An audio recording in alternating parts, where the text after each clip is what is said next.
Baik. Bismillahirrahmanirrahim. Assalamualaikum warahmatullahi wabarakatuh. Innal hamdalillahi nahmaduhu wa nasta'inuhu wa nastaghfiruh wa na'udzu billahi min syururi anfusina wa min sayyiati a'malina.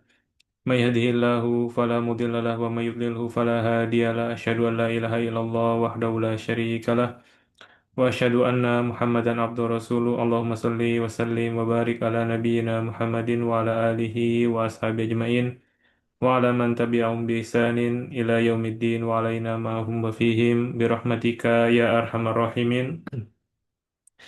رب اشرح لي صدري ويسر لي أمري واحلل عقدة من لساني يفقهوا قولي. اللهم علمنا ما ينفعنا وانفعنا بما علمتنا وتوفنا مسلمين والحقنا بالصالحين. أما بعد. Baik, teman-teman sekalian, alhamdulillah kita bertemu kembali dalam rangka melanjutkan kajian mendaras Quran yang pada malam hari ini insya Allah kita melanjutkan suratul Baqarah ayat ke-60 dan seterusnya ya, kemungkinan sampai ayat ke-62. Baik, sebagaimana biasanya tanpa berpanjang kalam kita bacakan ayatnya dan kemudian mulai untuk menjelaskannya. A'udzu billahi minasyaitonir rajim. Wa idistasqa Musa liqaumihi faqulna idrib bi'asakal hajar فانفجرت منه اثنتا عشرة عينا قد علم كل أناس مشربهم كلوا واشربوا من رزق الله ولا تأثوا في الأرض مفسدين. Dan ingatlah ketika Musa memohon air untuk kaumnya, lalu kami berfirman, pukullah batu itu dengan tongkatmu. Maka memancarlah darinya 12 mata air. Setiap suku telah mengetahui tempat minumnya masing-masing. Maka kami berfirman, makan dan minumlah dari rezeki Allah, dan janganlah kalian berbuat kerusakan yang parah di muka bumi dengan menjadi kalangan pembuat kerusakan. Suratul Baqarah ayat ke-60. Oke, selanjutnya kita lihat tentang penjelasan ayat ini dari beberapa kutipan dari kitab tafsir ya. Disebutkan dalam tafsir Jalalain bahwa yang dimaksud dengan wa idis tasqa Musa, yang dimaksud dengan istasqa itu adalah tolabus suqya atau meminta air liqaumihi untuk kaumnya Nabi Musa. Wa qad atishu fitti, yang mana kalangan Bani Israel ini kehausan dalam ketersesatan mereka. Sebelumnya sudah kita jelaskan bahwasanya ketika kalangan Bani Israel itu menolak untuk masuk ke Palestina, Allah menghukum mereka bahwa mereka tersesat di padang pasir, ya, di padang tih. Jadi ya mereka berputar-putar di situ-situ saja. Ketika mereka sudah berjalan jauh, ternyata mereka kembali ke tempat yang sama. Dan juga ini konteksnya juga masih sama dengan ayat-ayat yang terakhir kita bahas, yaitu membahas tentang kalangan Bani Israel. Kita masih pada himpunan yang keempat, yang mana himpunan keempat ini bicara tentang kalangan Bani Israel. Nah, di ayat ini Allah Ta'ala menyebutkan nikmatnya kepada Bani Israel. Ketika mereka kehausan, kemudian mereka meminta kepada Nabi Musa untuk memohon kepada Allah supaya mereka diberi air. Maka Allah pun mengabulkan dengan cara Allah memerintahkan kepada Nabi Musa untuk memukulkan tongkatnya ke sebuah batu. Dan kemudian dari pukulan tersebut memancarah air, ya. 12 mata air sesuai dengan jumlah dari kabilah Bani Israel, yang mana jumlah mereka itu adalah sebanyak 12. Supaya Jadi jumlahnya itu pas. Kenapa demikian? Supaya mereka tidak saling rebutan, supaya tidak terjadi perselisihan di antara mereka tentang sumber air. Jadi masing-masing sudah ada jatahnya sendiri-sendiri. Eh, Terkait dengan ayat ini, ketika Nabi Musa memukulkan tongkatnya ke batu, ya, batu apa yang dimaksud? Nah, di sini ada sebagian pendapat ulama bahwa batu yang dimaksud itu adalah batu yang spesifik di kalangan mereka. Ya. Tetapi ada yang pula berpendapat bahwasanya yang dimaksud itu adalah batu secara umum. Ya, jadi batu di sini adalah ism jins atau batu secara umum, bukan suatu batu yang spesifik. Nah, terkait tongkat yang dipakai oleh Nabi Musa alaihissalam untuk memukul, maka para ulama menjelaskan di antaranya Syekh Al-Jazairi dalam kitabnya Aisarut Tafasir menyebutkan bahwasanya tongkat Nabi Musa ini adalah tongkat yang senantiasa membersamai beliau. Jadi tongkat yang beliau gunakan sejak lama, yang beliau bawa sejak beliau keluar dari Madian, ya. Jadi beliau kan sempat keluar, ya, melarikan diri dari Firaun. Kemudian beliau ke Madian sampai akhirnya beliau diperintah untuk mendakwai Firaun. Nah, ketika beliau keluar dari Madian, beliau sudah membawa tongkat ini.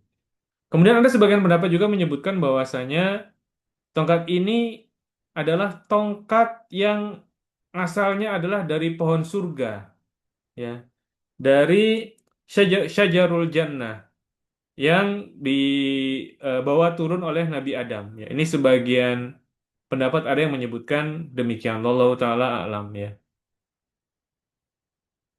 Kemudian, ya, jadi di sini Allah Taala menyebutkan nikmatnya kepada Bani Israel. Nah, atas berbagai nikmat, termasuk nikmat memberi minum, nikmat minuman yang telah Allah berikan, Allah melarang mereka untuk berbuat kerusakan di muka bumi, ya.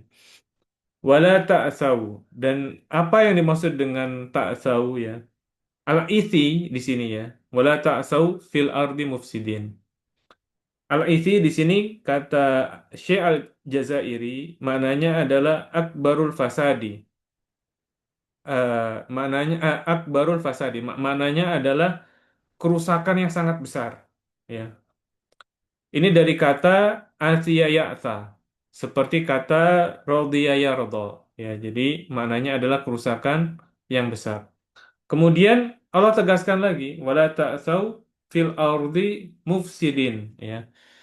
Sebagai orang-orang, dan janganlah kalian itu membuat kerusakan yang parah di muka bumi dengan menjadi mufsidin, dengan menjadi kalangan yang membuat kerusakan. Nah, di sini yang disebut dengan ifsad itu apa, ya? Kerusakannya itu seperti apa? Atau cakupannya seluas apa?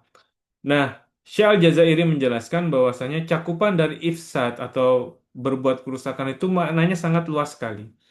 Ya, kata beliau, yang dimaksud dengan ifsad atau kerusakan itu adalah al-amal bi ghairi taatillahi wa rasulihi fi kulli majalatil hayat. Yang dimaksud dengan berbuat kerusakan itu adalah apabila orang itu tidak taat kepada Allah dan Rasulnya di dalam di dalam semua sendi kehidupan. Maka orang yang tidak taat kepada Allah dan Rasulnya itu berarti dia telah berbuat kerusakan di muka bumi. Dan di antara yang menyebabkan kerusakan yang parah di muka bumi itu adalah kesyirikan, ya. Eh, karena kesyirikan ini adalah bentuk ketidaktaatan terbesar kepada Allah dan Rasulnya.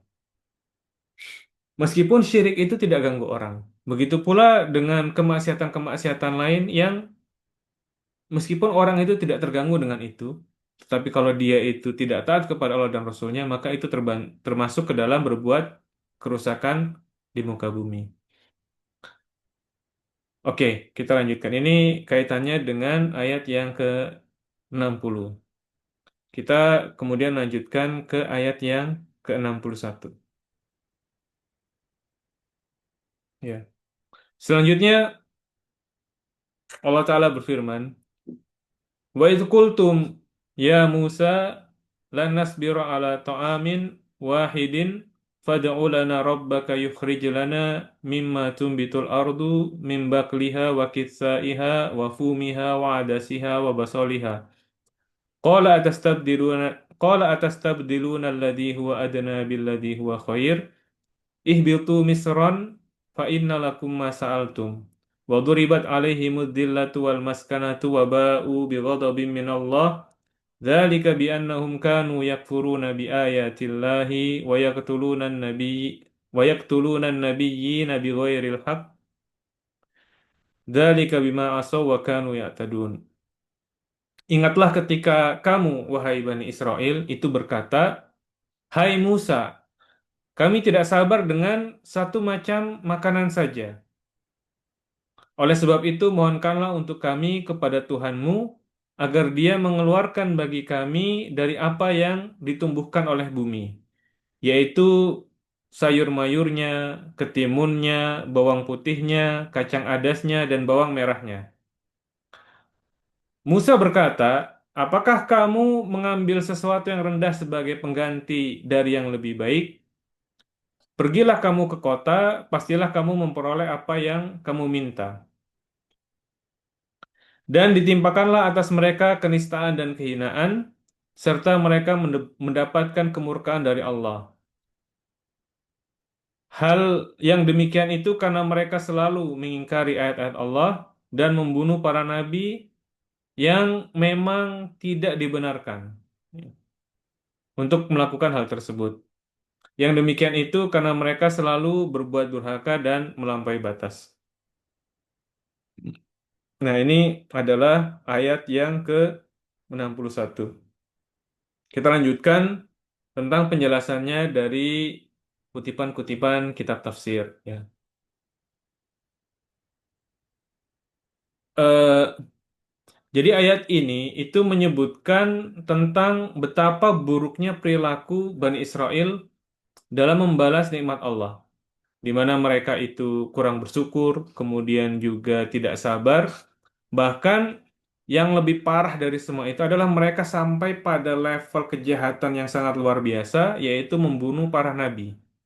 Ya, jadi konteksnya ini adalah ayat tadi menyebutkan Bani Israel itu mengeluh bahwasanya mereka tidak bersabar atas satu jenis makanan. Ya.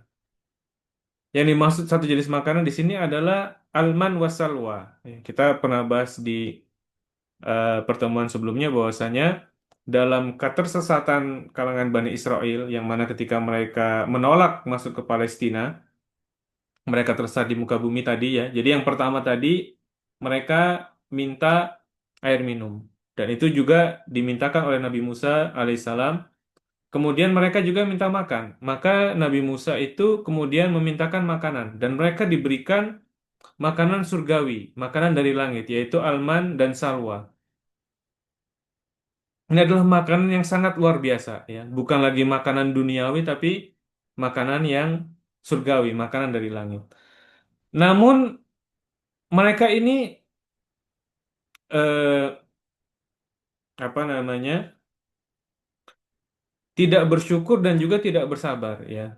Jadi makanan yang demikian lezat ini pun tidak disyukuri. Mereka minta yang lain ya.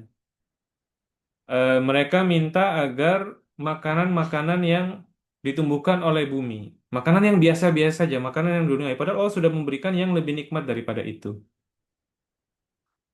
Dan di sini ya, mereka ini juga menunjukkan kekurang ajaran mereka kepada Nabi Musa ketika mereka menyebutkan Nabi Musa itu hanya namanya saja ya. Ini bentuk bentuk kekurang ajaran mereka. Idealnya adalah mereka menyebutkan dengan ya Nabi Allah, wahai Nabi Allah atau ya Rasulullah, wahai Rasul Allah sebagaimana adabnya para sahabat dengan Nabi Muhammad SAW. Di sini tidak. Dia menyebutkan hanya wahai Musa, sebut nama saja. Bahkan yang kurang ajar juga mereka tidak menyebutkan Rob apa namanya ketika meminta Nabi Musa untuk berdoa kepada Allah, mereka bilang wahai Musa minta kepada Tuhanmu. Ya, jadi Tuhan Allah Ta'ala itu dinisbatkan kepada Nabi Musa saja. Padahal itu juga adalah Tuhan mereka juga. Yang lebih beradab adalah mintalah kepada Tuhan kami, Rob kami, sebagai pengakuan bahwasanya Allah itu adalah Tuhan mereka, ya, yang mana mereka itu beribadah kepada Allah saja. Tapi ini tidak, mereka hanya sandarkan itu kepada Tuhannya Nabi Musa. Mintalah kepada Tuhanmu, wahai Musa. Ini kan redaksi yang kurang ajar. Minta agar tadi Allah Ta'ala memberikan makanan-makanan dari bumi berupa sayur mayur, ketimun ya, bawang putih, kacang adas dan bawang merah untuk mereka. Nah, di sini Nabi Musa tentunya merasa heran. Kenapa mereka justru malah memilih makanan duniawi dibandingkan makanan surgawi yang telah Allah berikan. Makanya Nabi Musa kemudian merespon, bitu misron, pergilah kamu ke kota, maka kamu akan dapatkan apa yang kamu inginkan. Ya, artinya kalau kamu mau makan makanan seperti itu, maka bukan dalam masa ketersesatan seperti ini di padang pasir, ya, yang gersang, tapi itu adanya di kota. Nah, di sini ya, yang dimaksud dengan kota di sini ya, kota dalam bahasa Arab itu adalah Mesir, Misra ya.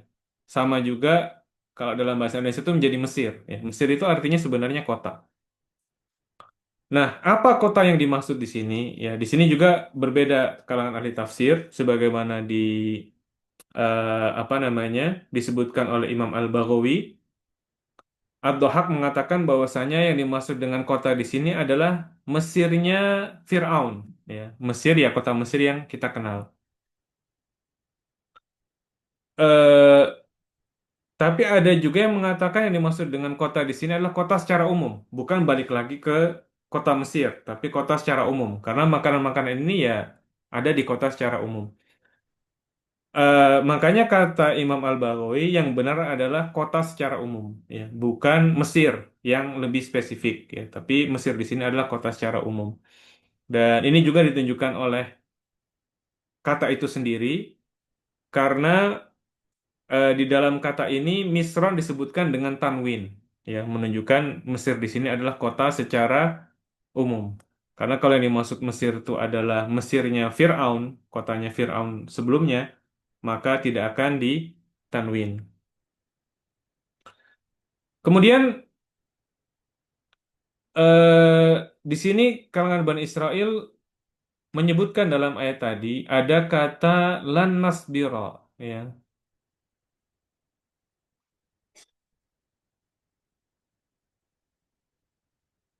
Ya, di awal ayat Allah Ta'ala menyebutkan bahwasanya wa idh qultum ya Musa lan nasbira. Ya, kami tidak akan bersabar.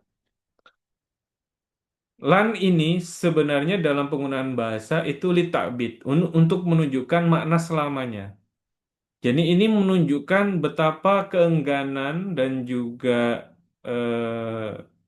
kemaksiatan ya, kedurhakaan yang terus-menerus dari kalangan Bani Israel. Bahwasanya kami ini selamanya gak akan bersabar.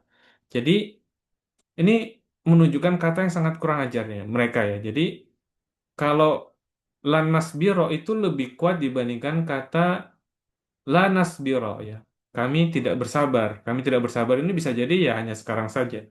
Tapi kalau lanas biro itu artinya selamanya kami tidak akan sabar. Jadi ini kayak nantang gitu ya. Kayak nantang. Jadi ini menunjukkan satu keengganan, suatu apa namanya kemalasan ya, suatu kedurkaan yang terus-menerus. Padahal Allah telah menurunkan nikmatnya yaitu dengan makanan surgawi tadi, yaitu manna wasalwa, yang mana nikmatnya itu turun kepada mereka. Ya. Kemudian karena mereka ini durhaka, ya, tidak syukur tadi, maka mereka itu ditimpa azillah wal maskana. Ya. Apa yang dimaksud dengan azila wal maskana ya? Azila ini kita bisa artikan dengan kata kenistaan. Yang dimaksud dengan nista di sini kaitannya dengan perkara batin, terkait dengan rasa rendah diri tentang rasa rendah diri tentang jiwa yang apa ya, merasa kerdil gitu ya, senantiasa merasa rendah karena jiwa mereka itu jauh dari kebenaran. Jadi kata zillah ini kaitannya dengan sesuatu yang batin. Sedangkan maskana ya, yang diterjemahkan dengan kehinaan itu artinya suatu kerendahan yang sifatnya lahiriah. Jadi yang pertama tadi kerendahan yang sifatnya batiniah, yang maskana ini adalah kerendahan yang sifatnya lahiriah, yang tampak dari penampilan mereka. Eh, kenapa demikian ya? Jadi meskipun mereka itu apa namanya kaya, tapi mereka itu senantiasa diliputi oleh kenistaan dan kehinaan ini. Jadi kaya pun juga tetap tidak pengaruh, tetap aja tampilannya itu tampilan orang yang hina, ya. Kemudian di antara kedurhakaan mereka, ya, tadi sudah disebutkan juga tentang ketidaksyukuran dan juga kedurhakaan. Di antara bentuk kedurhakaan mereka yang paling parah yang disebutkan dalam ya, ayat ini adalah bi'annahum kanu yakfuruna biayatillah. Mereka kufur dengan ayat-ayat Allah. Di sini eh, disebutkan oleh para ulama bahwa yang dimaksud dengan ayat-ayat Allah di sini adalah mereka kufur terhadap sifat atau ya apa namanya karakter ya atau sifat dari Nabi Muhammad SAW, yang mana sifat tentang Nabi Muhammad ini sudah disebutkan dalam kitab mereka. Jadi mereka itu mengingkari hal tersebut dan juga mereka mengingkari ayat-ayat dalam Taurat. Di antara ayat diingkari itu adalah ayat tentang rajam. Ya, ini ditafsirkan oleh para ulama terkait dengan hal tersebut. Ya, intinya adalah mereka kafir terhadap ayat Allah. eh ya, dan ayat Allah yang paling besar adalah yang berkaitan dengan Nabi Muhammad SAW dan juga tentang hukum-hukumnya, yaitu tentang ayat rajam tadi. Ayat tentang adanya hukuman rajam. Kemudian yang parah juga yang disebutkan adalah waya ketulunan nabiyyin. Mereka itu membunuhi para nabi. Di antaranya adalah Nabi Zakaria dan juga Nabi Yahya yang dibunuh oleh Bani Israel.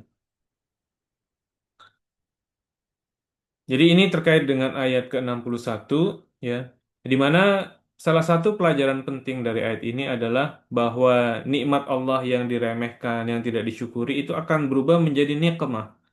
Dari nikmat menjadi nikmah ya. Nikmah itu adalah bencana dan juga siksaan. Kemudian juga pelajaran penting lainnya dari ayat ini adalah bahwa manusia itu secara umum memang mudah dihinggapi oleh rasa bosan. Jadi manusia itu memang sudah menjadi karakternya secara umum, mereka selalu menginginkan sesuatu yang berbeda. Kalau tadinya manusia itu mengidam-idamkan sesuatu, maka begitu sesuatu itu diraih, sesuatu itu kemudian dia menjadi bosan dengan hal tersebut. Ya, inilah memang karakter dari kehidupan di dunia. Ya, jadi kehidupan di dunia ini memang menyebabkan demikian ya, menyebabkan manusia itu membuat manusia itu merasa bosan. Sebagaimana halnya Bani Israel dalam ayat ini merasa bosan meskipun dengan makanan-makanan surgawi. Karena mereka masih hidup di dunia dan begitulah karakter hidup di dunia. Ya, hanya nanti ketika manusia itu masuk surga sebagaimana Allah Ta'ala jelaskan, maka kebosanan manusia itu akan lenyap. Jadi manusia di dunia ini meskipun merasakan nikmat yang sangat luar biasa, dia tetap akan merasa bosan. Selama memang hidupnya masih di dunia. Nanti kalau di akhirat kelak dia sudah masuk surga, baru kebosanan itu lenyap. Hal ini sebagaimana firman Allah Ta'ala dalam suratul Kahfi, di mana Allah Ta'ala berfirman, Innalladzina amanu wa amilus solihati kanat lahum jannatul firdausi nuzula. Khalidina fiha la yabghuna anha hiwala. Sesungguhnya orang-orang yang beriman dan beramal soleh, bagi mereka disediakan surga-surga Firdaus sebagai tempat tinggal.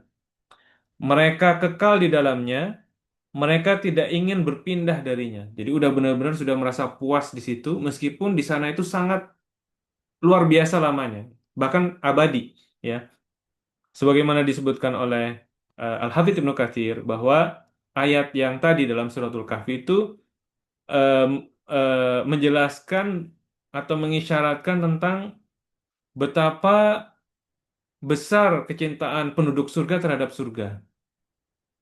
Kata beliau bahwasanya orang yang tinggal terus-menerus di satu tempat biasanya bosan dengan tempat tersebut. Tapi tidak halnya dengan penduduk surga. Penduduk surga tidak pernah bosan dengan tempat tinggalnya.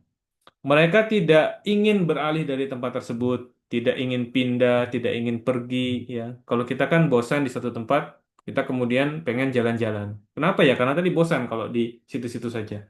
Kalau di surga enggak, udah kita merasa puas banget di tempat tersebut, kita tidak ingin pindah, tidak ingin safar, dan tidak ingin mencari pengganti selainnya, ya. Jadi sekali lagi bahwasanya nanti hanya di surga kita akan hilang dari rasa bosan tersebut. Dan ini juga ya, ada salah satu kutipan dari Syekh Said Al-Kamali dalam salah satu ceramahnya, dalam salah satu pengajiannya, beliau menyebutkan tentang ini. Kata beliau bahwasanya al-insanu ghaliban la yartahu fil maudi alladhi aqamallahu fi wa yuridu syai'an akhar. Manusia itu ketika mereka di dunia, pada umumnya mereka tidak akan merasa tenang di tempat yang Allah tetapkan baginya, di suatu posisi yang Allah tempatnya di suatu posisi yang telah Allah berikan bagi dirinya. Dia pasti menginginkan sesuatu yang lain, ya. Jadi itulah manusia. Kemudian Said Al-Kamali membawakan penggalan syair ya. Saghirun yatlubul kibara wa syekhun wadda law sawra. Wa khalin yashtahi amala wa dhu amalin bihi dojira. Wa rabbul mali fi ta'bin wa fi ta'bin man iftaqara. Jadi syairnya itu intinya adalah anak kecil ingin menjadi besar. Tapi orang tua, sedangkan orang tua berharap bisa kembali muda. Jadi yang kecil pengen jadi besar, begitu sudah besar, sudah tua, pengen menjadi muda lagi. Orang yang menganggur menginginkan pekerjaan. Sedangkan orang yang bekerja itu merasa terbebani oleh pekerjaannya. Dia pengen lepas dari pekerjaannya. Warabbul mali fi ta'abin. Orang kaya, orang yang punya harta merasa letih, merasa pusing dengan hartanya. Wa fi ta'abin man iftaqara. Orang yang miskin itu juga merasa pusing, ya, nggak punya apa-apa. Jadi kaya juga pusing dengan kesibukannya, dengan hartanya, dengan perentilan-perentilannya. Orang miskin juga tidak betah dengan kemiskinannya, merasa pusing juga. Intinya adalah memang begitulah jiwa ya. Jiwa ini cenderung untuk tidak qanaah, untuk kurang bersyukur, untuk merasa bosan terhadap apa yang dia alami. Ya, dan sifat mudah bosan ini sebenarnya merupakan suatu sifat atau karakter yang kurang terpuji. Hal ini sebagaimana diriwayatkan dari sahabat Amr Ibnul As ya, bahwasanya beliau berkata, Innal malala min kawadhibil akhlaki. Sesungguhnya kebosanan itu adalah termasuk kedustaan akhlak. Jadi sungguh kebosanan itu termasuk kedustaan akhlak. Ya. Kemudian juga relevan dengan ini ada sebuah kutipan yang menarik dalam kitab Al-Hikam. Disebutkan di situ bahwa iradatuka at-tajrida ma iqamatillahi iyyaka fil asbabi minasyahwatil khafiyah. Wa iradatuka al-asbaba ma iqamatillahi iyyaka fit tajridi inhitatan anil himma al-aliyah. Jadi, kalau kamu ingin makom tajrid, padahal Allah telah menempatkanmu pada makom asbab, maka itu termasuk syahwat yang samar. Sedangkan apabila kamu ingin makom asbab, padahal Allah telah menempatkanmu di makom tajrid, maka itu adalah penurunan dari kemauan yang tinggi. Ya. Apa relevansinya dengan ayat? Jadi dalam kutipan Al-Hikam tadi disebutkan ada dua makom, yaitu makom tajrid dan makom asbab. Nah, kita kembali pada kisah Bani Israel ini. Bani Israel ini sebenarnya dia berada pada makom tajrid. Makom tajrid itu artinya dia mendapatkan rizki tanpa perlu berusaha, tanpa perlu mengupayakan kausalitasnya. Jadi Bani Israel ini ketika mereka tersesat, mereka tetap mendapatkan rezeki dengan diberikan makanan oleh Allah Ta'ala. Ya. Nggak ngapa-ngapain diberikan makan oleh Ta'ala. Ini namanya makom tajrid. Tapi marah mereka ingin kepada makom asbab. Yaitu dengan ingin makanan-makanan dari bumi. Yang namanya makan dari bumi itu kan ya harus ditanam terlebih dahulu. Ya harus diairi. Ya kalau kita bukan petani berarti harus beli dulu gitu ya. Artinya ada kausalitas, ada sebab akibat yang diupayakan. Nah, contoh makom tajrid itu adalah seperti halnya ada sebagian ulama itu yang membiayai kehidupan anaknya sampai besar. Dia bilang, nak, kamu belajar saja yang rajin, pokoknya nggak fokus saja belajar, untuk biaya ayah yang cari. Nah, ini berarti anak tersebut sedang mendapatkan makom tajrid. Ya. Seperti kalau anak kita yang sudah balik ya, belajar di universitas, mereka sudah dewasa, tetap dibiayai sama orang tuanya, berarti mereka ini pada makom tajrid. Ya, supaya mereka bisa fokus belajar. Contohnya misalnya ya mahasiswa-mahasiswa kayak di Saudi ya, di Universitas Islam Madinah maupun yang di Libya maupun Universitas Saudi itu kan mereka dibiayai oleh pemerintah Saudi supaya mereka lebih fokus belajar. Jadi ini adalah makom tajrid, mereka mendapatkan rizki bukan dari sebab kausalitas ya. Begitu pula misalnya kalau ada ustadz yang mana dia berdakwah secara gratis kemana-mana, nggak masang tarif gitu ya. Terus kemudian dia tetap bisa hidup. Kenapa? Karena ternyata ada orang yang suka ngasih ke dia, suka ngasih hadiah. Kemudian apa namanya, banyak menerima pemberian-pemberian lah. Jadi dia tidak perlu berusaha untuk mencari nafkah. Nah ini adalah makom tajrid. Jadi memang ada orang-orang yang makomnya itu adalah makom tajrid yang seperti ini tadi, ya, mendapatkan rezeki dari Allah tanpa mengupayakan sebab-sebab kausalitasnya. Tapi kebanyakan orang itu yang makomnya adalah makom asbab, mengupayakan kausalitas. Ya, supaya bisa beli makanan harus kerja dulu gitu ya. Ini berarti dia makomnya adalah makom asbab. Nah, intinya adalah kalau seorang itu mendapatkan rizki dengan makom tajrid ataupun dengan makom asbab, ya sudah dia eh, apa namanya, jangan sampai dia bosan gitu ya. Dia bersyukur terhadap apa yang Allah tempatkan dirinya di situ. Ya, dia qanaah terhadap apa yang telah Allah tetapkan bagi dirinya. Ini intinya adalah bahwasanya demikian ya, bahwasanya setiap muslim itu harus melawan kebosanan dengan berusaha senantiasa bersyukur dan juga qanaah gitu ya. Eh, jadi kita itu tidak perlu keluar dari comfort zone gitu ya. Kalau memang di makom tajrid itu sudah memang sudah nyaman di situ, itu adalah karunia dari Allah Ta'ala yang patut disyukuri. Jadi tidak tepat gitu ya, eh, apa namanya, kalangan-kalangan motivator yang dalam motivasinya menyebutkan, ayo dong keluar dari comfort zone gitu. Dengan ya kalau memang sekedar keluar nggak ada perlunya ngapain. Lain halnya kalau memang diperlukan ya. Jadi misalnya orang gajinya kurang gitu ya, tapi tempat kerjanya nyaman. Nah, tapi untuk kebutuhan hidupnya kurang. Ini kan berarti dia makom asbab ya.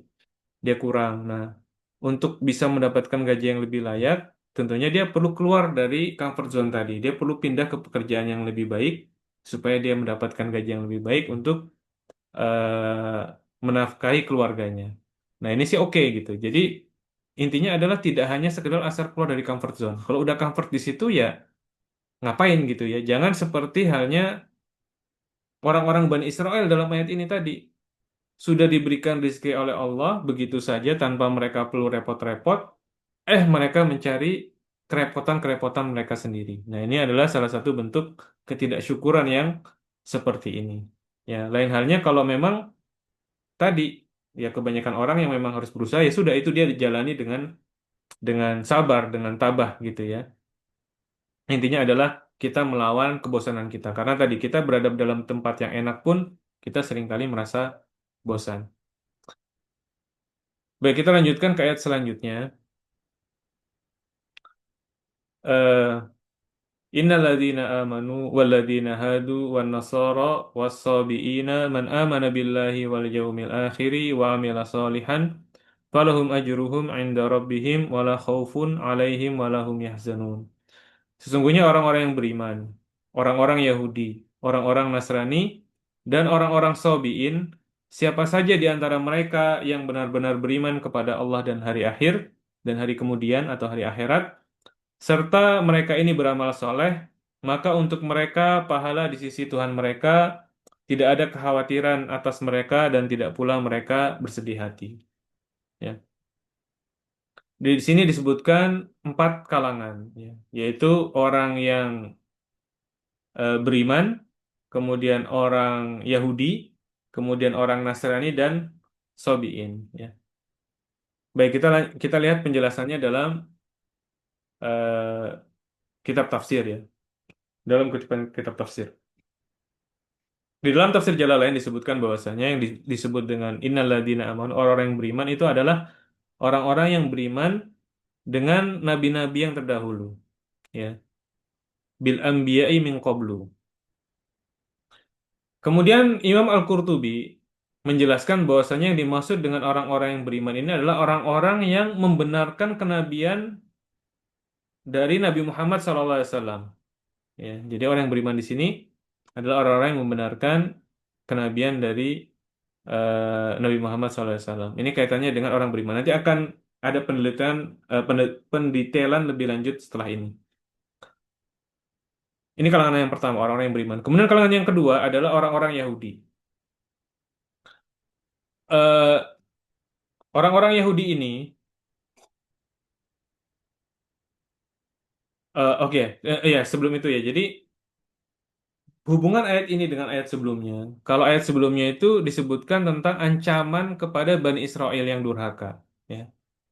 Maka ayat ini bisa dikatakan sebagai penyeimbang, ya, Eh, bahwa rahmat Allah, rahmat dan balasan yang baik dari Allah, ya di antaranya tadi disebutkan dalam ayat berupa pahala, kemudian juga tidak ada hazan, tidak ada khauf, ya, tidak ada kesedihan dan juga tidak ada kekhawatiran. Balasan yang baik ini tercurah bagi siapa saja yang benar-benar beriman dan beramal soleh. Tidak hanya pada satu golongan saja, melainkan untuk semua golongan. Artinya, di kalangan orang-orang Yahudi tadi, kalau mereka benar-benar beriman dan beramal soleh, mereka juga akan mendapatkan balasan yang baik. Tapi kalau mereka durhaka, ya mereka mendapatkan apa namanya siksa dan juga balasan yang buruk. Ya, intinya kalau berbuat baik siapapun itu akan mendapatkan kebaikan, dan kalau orang berbuat buruk siapapun itu akan mendapatkan keburukan. Dan ayat ini tadi dibuka dengan kata inna, ya, sesungguhnya.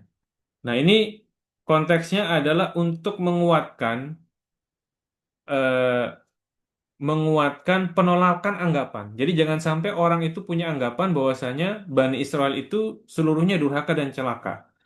Karena sebelumnya kan disebutkan tentang masalah kedurhakaan dan juga kebinasaan atau balasan buruk yang didapatkan oleh Bani Israel, ya. Di antaranya tadi kehinaan dan juga kenistaan, ya. Jadi ayat ini nih mengcancel hal tersebut, ya. Tidak semua Bani Israel itu durhaka dan juga celaka. Siapa mereka yang selamat tadi, yang tidak mengalami apa namanya, yang tidak mengalami kecelakaan, yaitu tadi mereka yang beriman dan beramal soleh, ya. Dan tadi ya apa namanya, ini berlaku untuk semua golongan dan dalam ayat ini disebutkan empat golongan. Yang pertama adalah orang-orang beriman, yaitu mereka beriman dengan nabi-nabi sebelumnya, sebagaimana tadi disebutkan dalam tafsir Jalalain. Adapun Imam Al-Qurtubi menyebutkan bahwasanya yang dimaksud mereka beriman dengan Nabi Muhammad SAW. Kemudian yang kedua adalah kalangan Yahudi. Ya. Nah, di sini disebutkan walladzina hadu, ya, kalangan Yahudi. Nah, terkait kalangan Yahudi ini disebutkan dalam kitab tafsir tentang kenapa mereka dinamakan demikian. Ya. Yang pertama adalah karena mereka itu pernah berkata, sebagaimana diceritakan dalam Quran, dalam Suratul A'raf ayat 156, Inna hudna ilaik. Kami telah kembali, kami telah bertaubat kepada Allah. Jadi kata hudna itu adalah bertaubat. Karena mereka kembali kepada Allah. Kembali kepada Allah dari apa? Dari setelah mereka itu sebelumnya menyembah patung anak lembu. Jadi kan Bani Israel ini pernah jatuh ke dalam kekufuran dengan menyembah patung anak lembu. Nah, mereka itu kembali kepada Allah. Inna hudna ilaik. Jadi mereka disebut sebagai Yahudi karena alasan ini. Ini pendapat pertama. Pendapat selanjutnya adalah karena mereka itu disandarkan kepada Yahuda. Yahuda dengan zal ya. Yang mana Yahuda ini adalah putra tertua dari Nabi Yakub alaihissalam. Ya, biasanya kan apa namanya putra tertua itu menjadi nama kunyah gitu ya, Abu siapa gitu. Nah, jadi Nabi Yakub ini punya putra tertua yaitu yang bernama Yahuda. Ya. Dan di sini sebagaimana dijelaskan oleh Imam Al-Baghawi ya, aslinya adalah demikian Yahuda. Tapi karena kata tersebut diucapkan oleh bangsa Arab, maka huruf zal dari Yahuda itu kemudian menjadi dal. Jadi satu kata asing itu kalau diserap ke dalam bahasa Arab, maka seringkali mengalami perubahan, ya, perubahan bunyi dan perubahan lafal sesuai dengan lidahnya orang Arab. Ya, jadi asalnya dari Yahuda kemudian menjadi Yahudi. Ini adalah kalangan kedua yang disebutkan, yaitu kalangan Yahudi. Kemudian yang ketiga adalah kalangan Nasrani. Ya, disebutkan juga dalam kitab-kitab tafsir berkaitan dengan ayat ini. Mereka disebut Nasrani adalah ada dua, setidaknya ada dua variasi pendapat juga. Yang pertama adalah karena ucapan dari para Hawariyin yang disebutkan juga dalam Quran. Dalam surat As-Saff ayat 14, Nahnu Ansarullah. Kami adalah para penolong agama Allah. Ansarullah ini kemudian menjadi Nasrani. Nah, variasi pendapat lainnya disebutkan dari Imam Mujahid yang mengatakan bahwasanya mereka disebut demikian, disebut Nasrani karena mereka tinggal di sebuah daerah yang disebut dengan Nasirah atau Nazaret ya. Kalau dalam bahasa yang lain disebut Nazaret. Kalau dalam bahasa Arab disebut Nasirah. Dari kata Nasirah kemudian menjadi Nasrani. Ini kalangan yang ketiga. Kemudian kalangan yang keempat adalah Sobiin. Sobiin. Nah, siapa Asobiin ini? Disebutkan dalam tafsir Jalalain bahwasanya mereka ini adalah satu kelompok tersendiri dari orang-orang Yahudi dan Nasrani. Sobiin ini adalah satu kelompok spesifik dari kalangan Yahudi dan Nasrani.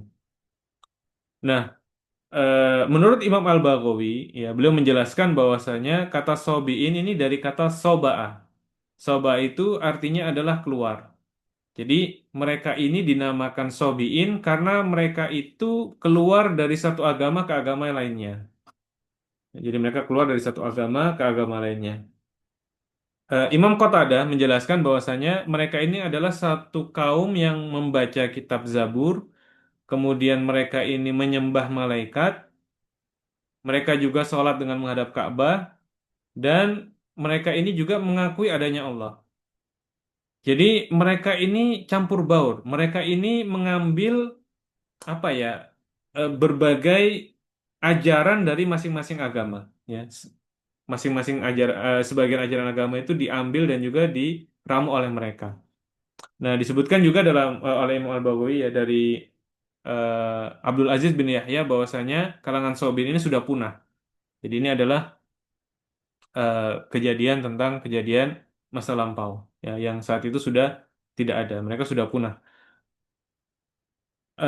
Ya.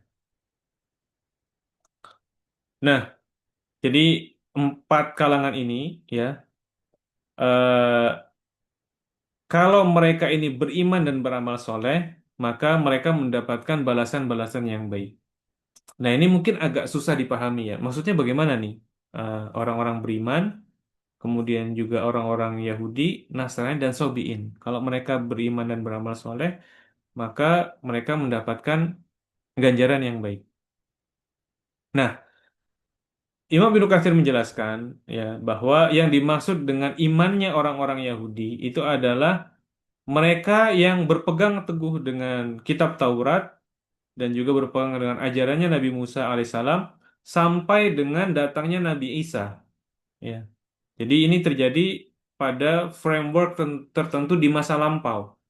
Mereka beriman dengan iman yang benar di masa lampau.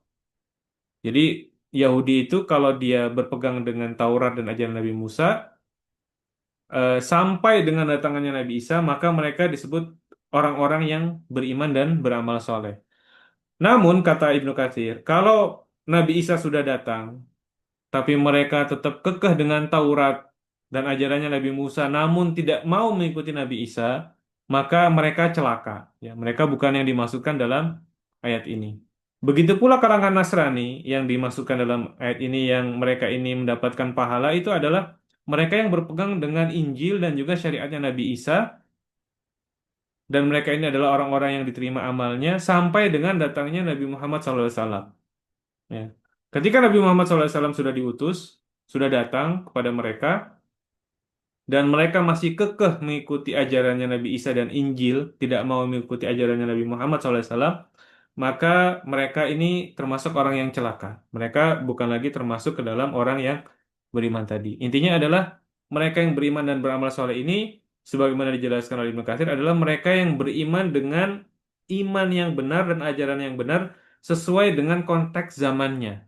Ya, jadi bukan berlaku sampai konteks hari ini. Kalau hari ini ya harus beriman dengan Nabi Muhammad SAW dan juga ajarannya beliau SAW. Nah, eh, kutipan dari Imam Ibnu Katsir ini juga sekaligus membantah ya pandangan dari sebagian kalangan kontemporer yang berupaya membawa-bawa ayat ini, mengait-ngaitkan ayat ini, atau menafsirkan ayat ini dengan pemahaman liberalisme pluralisme, bahwa semua penganut agama yang mengakui Tuhan dan hari akhir itu pasti selamat. Ya, ini tidak benar. Dan ini semua ahli tafsir yang muktabar ya dari kaum muslimin ini menyanggah pandangan ini. Di antaranya adalah sebagaimana tadi disebutkan oleh Imam Ibnu Katsir ya. Dan memang aneh ya pandangan liberalisme pluralisme ini. Karena bagaimana mungkin orang itu mereka kan menganggap bahwasanya orang itu yang penting baik gitu ya, percaya dengan Tuhan, nanti akan selamat nanti di akhirat gitu ya, meskipun dia tidak mengikuti syariatnya Nabi Muhammad SAW. Bahkan orang-orang yang tidak percaya dengan Allah pun mereka anggap selamat gitu ya. Ya Tuhan ini maksudnya Tuhan sesuai dengan keyakinan masing-masing. Ini kan suatu hal yang aneh. Mereka tidak mengharapkan pahala dari Allah, tidak mengikuti ajaran Rasulullah, tapi mereka mengharuskan Allah untuk memberikan ganjaran yang baik bagi mereka. Mereka sendiri nggak pernah berharap apa namanya pahala dari Allah. Ini kan satu hal yang aneh gitu ya. Satu hal yang boleh dibilang eh, apa ya, yang kontradiktif. Jadi ibaratnya adalah ada orang itu tidak pernah, ini kalau kita apa kiaskan atau kita umpamakan dengan perkuliahan misalnya, ada orang yang tidak pernah daftar kuliah di satu universitas tertentu, tidak pula mengikuti ujian di universitas itu ya sesuai dengan syarat-syarat yang ditentukan, tiba-tiba minta diluluskan ya, minta dianggap lulusan bagian dari universitas tersebut ya. Ini kan suatu hal yang aneh kalau seperti ini.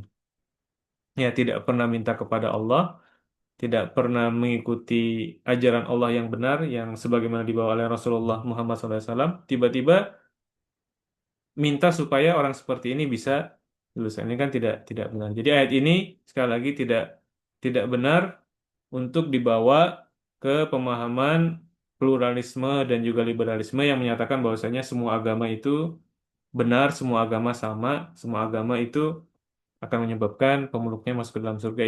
Ini bukanlah yang dimaksud dengan ayat ini, dan inilah yang dibantah oleh para ahli tafsir. Di antaranya adalah Ibnu Katsir yang sebagaimana kita nukilkan tadi. Baik, saya kira demikian pada momentum kajian pada hari ini ya. Semoga bermanfaat. Kalau ada yang benar itu semata-mata dari Allah Ta'ala, kita tutup dengan doa kafaratul majelis. Subhanaka Allahumma wa bihamdika nasyhadu an la ilaha illa anta nastaghfiruka wa natubu ilaik. Assalamualaikum warahmatullahi wabarakatuh.